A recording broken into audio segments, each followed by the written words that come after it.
رمضان شریف قریب آ رہا ہے، اپنے اللہ سے صلح کر لو. بولو سب رمضان شریف کے روزے رکھو گے نا انشاءاللہ؟ یاد رکھیے، تراویح پوری پڑھیے، رمضان شریف میں روزے رکھیے، عبادت کیجئے. رمضان شریف کی پہلی رات آتی نا، پہلی رات، رمضان شریف کی پہلی رات، تو عرش کے نیچے سے ہوا چلتی ہے رحمت کی، اور اللہ تعالیٰ اس دن اپنے بندوں کو پیار سے دیکھتا ہے، اور جس پر رحمت کی نظر اس دن پڑ جاتی ہے اللہ اس کو جنتی بنا دیتا ہے. روزہ مت چھوڑنا. اور ایک بات یہ بھی یاد رکھنا، المعجم الاوسط میں یہ حدیث ہے کہ جو رمضان شریف میں ایک گناہ کرتا ہے اللہ اس کی 1 سال کی عبادت کو ضائع کر دیتا ہے. یعنی رمضان شریف میں اس لیے گناہ سے بچو. اس رمضان شریف میں گیم نہیں کھیلنا، فلمیں نہیں دیکھنا، گانے نہیں سننا.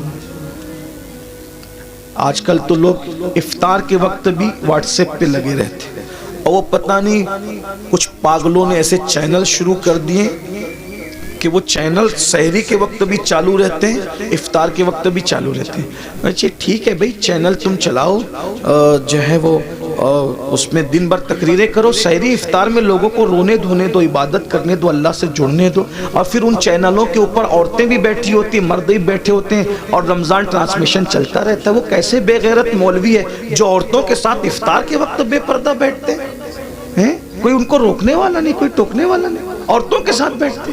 غور تو فرمائے، کوئی دین دھرم ہے؟ عورتوں کے ساتھ بیٹھ کے تم دین سکھاؤ گے؟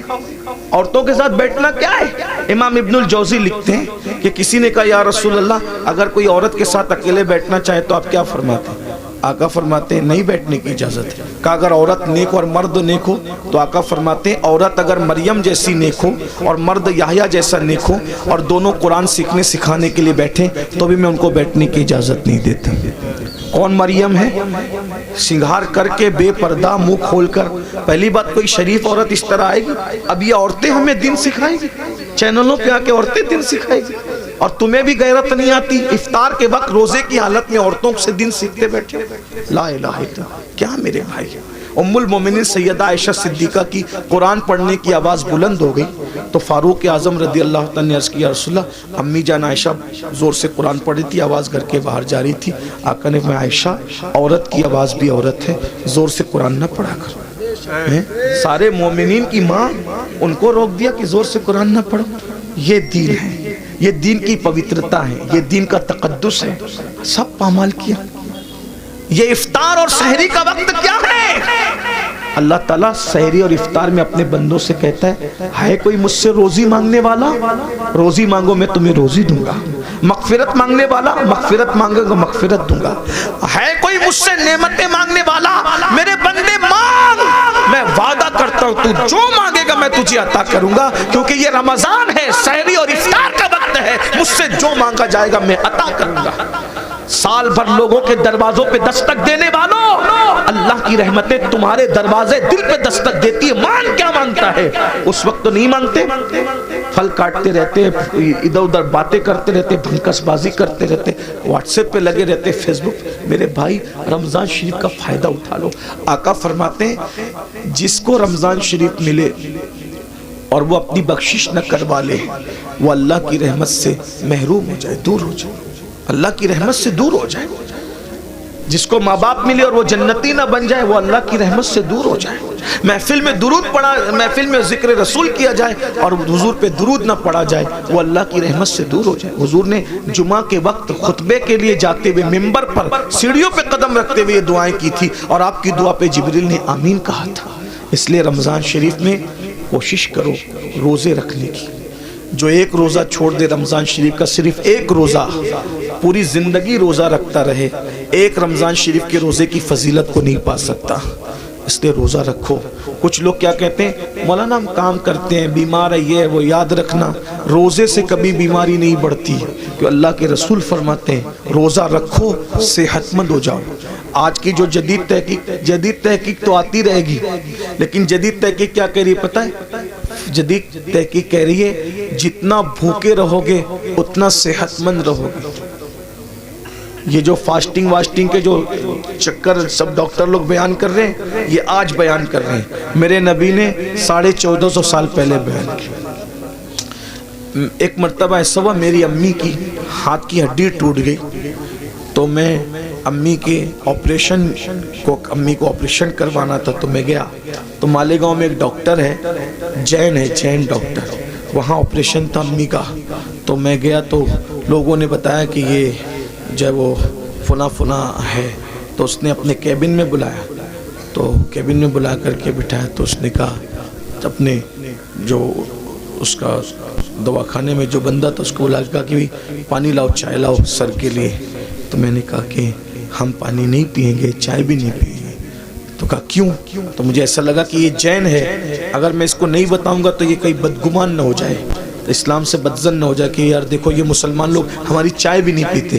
تو میں نے کہا میں چائے اس لیے نہیں پیوں گا، میں روزے سے ہوں۔ تو اس نے کہا کیا رمضان آ گیا آپ لوگوں کا؟ میں کہا نہیں، رمضان نہیں آیا ہے، ہمارے نبی صلی اللہ علیہ وآلہ وسلم کی سنت ہے کہ ہمارے نبی ہر مہینے کی 13، 14 اور 15 تاریخ کو روزہ رکھتے ہیں، تو ہم لوگ بھی روزہ رکھتے ہیں، ہر مہینہ ہم لوگ روزہ رکھتے ہیں رمضان شریف کے علاوہ، یہ ہمارے نبی کی سنت ہے، اور اس کی بڑی فضیلت ہے۔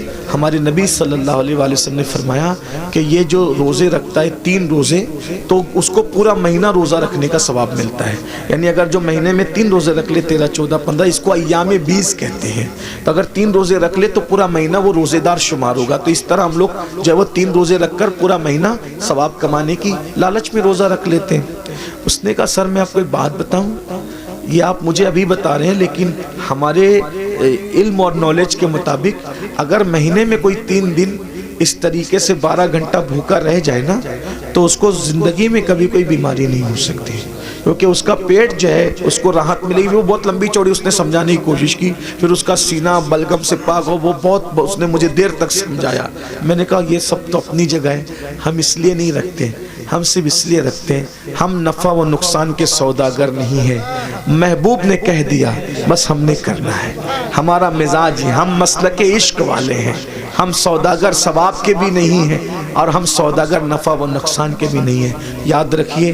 تو برحال اس وقت اس نے مجھے بتایا، تو میں نے کئی لوگوں کو بتایا کہ دیکھو غیر مسلم لوگ بھی روزے کے قائل ہو رہے ہیں، بلکہ اب تو بہت سارے غیر مسلم بھائی بھی رمضان شریف کے بہانے وہ روزہ رکھنے کی کوشش کرتے ہیں تاکہ فاسٹنگ کا فائدہ ان کو بھی مل جائے۔ لیکن ایک بات آپ کو بتاؤں، ہم سائنسی فائدہ حاصل کرنے کے لیے روزہ نہیں رکھتے، ہم تو یار کی رضا کے لیے رکھتے ہیں۔ اور میرا اللہ فرماتا ہے، آئے ہائے کیا بات کہی میرے اللہ نے، اللہ فرماتا ہے روزہ میرے لیے ہے اور میں ہی اس کی جزا ہوں، یعنی ہر نیکی کا ثواب ہوگا اور روزے کی اجر کیا ہے؟ ذات الہی کا دیدار ہوگا۔ اسی لیے آقا فرماتے ہیں روزے دار کو 2 خوشی ہے، 2 خوشی کیا؟ ایک افطار کے وقت اور لقائے رحمان کے وقت، یعنی اللہ کا دیدار نصیب ہوگا روزہ داروں کو، اللہ جنت میں روزہ داروں سے بے حساب ملے گا، بے حساب ان کو اپنا دیدار، اور بے حجاب اللہ ان کو اپنا دیدار عطا فرمائے گا، بے حجاب، بے پردہ۔ سوچو تو صحیح، جب اس کا نبی اتنا خوبصورت ہے تو اتنے خوبصورت نبی کو بنانے والا خدا کے حسن و جمال کا عالم کیا ہوگا؟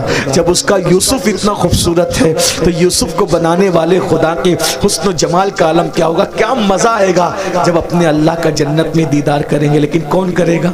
جو جنت میں جائے گا، جو جنت میں جائے گا ہی نہیں اس کا کیا حال ہوگا؟ اس لیے توبہ کیجئے، توبہ کے دروازے کھلے ہوئے، استغفار کیجئے، اللہ کو منائیے، اللہ کو راضی کیجئے، اللہ سے صلح کیجئے۔ دیکھو اگر آخرت کی تیاری کرو گے تو بھی دنیا سے جانا ہے، نہیں کرو گے تو بھی دنیا سے جانا ہے۔ اللہ ناراض رہے گا، ہڈیاں بھی قبر میں پگھل جائے گی، کیڑے کھا لیں گے، سانپ بچھو ڈسیں گے، اور قیامت تک جو وہ سانپ بچھو ڈستے رہیں گے۔ اور اگر اللہ کو راضی کر لیا کفن بھی میلا نہیں ہوگا انشاءاللہ، کفن بھی میں اللہ کو راضی کر لو، روزے رکھو، فرائض واجبات پر عمل کرو، آج سے پہلے جو ہوا اس سے توبہ کر لو۔ اللہ تعالیٰ ہم سب کو توفیق عطا فرمائے۔ ہم سب توبہ کرتے ہیں سب مل کے، زندگی بدلیں گے انشاءاللہ۔ پہلا کام کیا کرنا ہے ابھی سے؟ نماز شروع کرنا ہے، کل سے نہیں، آج سے نہیں، ابھی سے۔ اور ابھی سے کیا؟ جب انیس المشائخ کا خطاب ہوگا اس کے بعد دعا ہوگی، تو جن کی عشاء باقی ہے وہ پہلے گھر جا کے عشاء پڑھیں گے، اور سنی سے العقیدہ امام کے پیچھے جماعت کے ساتھ نماز شروع کریں گے فجر سے۔ عشاء بھی پڑھو، فجر بھی پڑھو، اللہ سے دعا کرو، اللہ پاک آنے کی نیت کرنا میرا کام ہے، اپنے کرم سے بلانا تیرے کرم پر ہے۔ دیکھو وہ ضرور بلائے گا، نیت کرو، سچی نیت کرو۔ اگر سچی نیت کر کے فجر میں سو گے نا، کتنے بھی تھکے رہو گے، آدھے گھنٹے بعد بھی تمہاری آنکھ کھلے گی۔ جب ٹرین پکڑنے کے لیے آنکھ کھل سکتی ہے تو نماز کو جانے کے لیے آنکھ کیوں نہیں کھل سکتی؟ بس بات اتنی ہے، ٹرین کی اہمیت دل میں ہے کہ ٹرینیاں چھوٹ نہ جائے تو آنکھ کھل جاتی ہے، تو نماز چھوٹ نہ جائے تو بھی آنکھ کھلے گی۔ جب انسان ایگزام دینا ہوتا ہے نا، تو ایگزام دینے والے بچوں کو نیند نہیں آتی۔ جب ایگزام کے لیے دنیا کی کامیابی کے لیے اٹھ سکتے ہو تو آخرت کی کامیابی کے لیے بھی تو اٹھ سکتے ہیں نا۔ جس دن نماز کی اہمیت پتہ چل گئی اس دن انشاءاللہ ہمیں کسی کو اٹھانے کی ضرورت نہیں پڑے گی، ہم خود اٹھیں گے۔ آئیے سب مل کر سادات کرام، علماء کرام، ہمارے انس میاں صاحب کی بلا اور بھی سادات علماء موجود ہیں، بڑے بڑے علماء موجود ہیں، ان سب کی موجودگی میں ہم سب مل کے اللہ کی بارگاہ میں توبہ کریں۔ پڑھیے استغفر اللہ، دل سے پڑھیں، اس کی طرح بنی اسرائیل کے جو شخص نے ندامت کے ساتھ توبہ کی اس کی طرح پڑھیے استغفر اللہ، استغفر اللہ ربی من کل ذنب واتوب الیہ، لا الہ الا اللہ محمد الرسول اللہ۔ آپ نے توبہ کی، حضور کے قول کے مطابق ہمارا ایمان ہے، جو توبہ کر کے کلمہ پڑھتا ہے وہ گناہوں سے ایسے پاک ہو جاتا ہے جیسے ابھی ماں کے پیٹ سے پیدا ہوا۔ اب آپ کے سب کے گناہ معاف ہو گئے، آپ نئی زندگی کا آغاز کریں۔ کون کون اللہ کی رضا کے لیے وعدہ کرتا ہے آج سے نماز پڑھوں گا؟ ہاتھ اٹھا کے ذرا اللہ کو بتائیں، اس کے فرشتوں کو بتائیں۔ سبحان اللہ، اٹھائیں تھوڑی دیر اٹھا کے رکھیں، یہ بزرگوں کو، علماء کو، اللہ والوں کو گواہ بنائیں۔ ماشاءاللہ پڑھیں گے نا انشاءاللہ۔ اللہ تعالیٰ، یا اللہ ہاتھ اٹھانا ان کا کام ہے، ان اٹھے ہوئے ہاتھوں کی لاج رکھنا تیرے کرم پر ہے مولا، سب کو نمازی بنا دے۔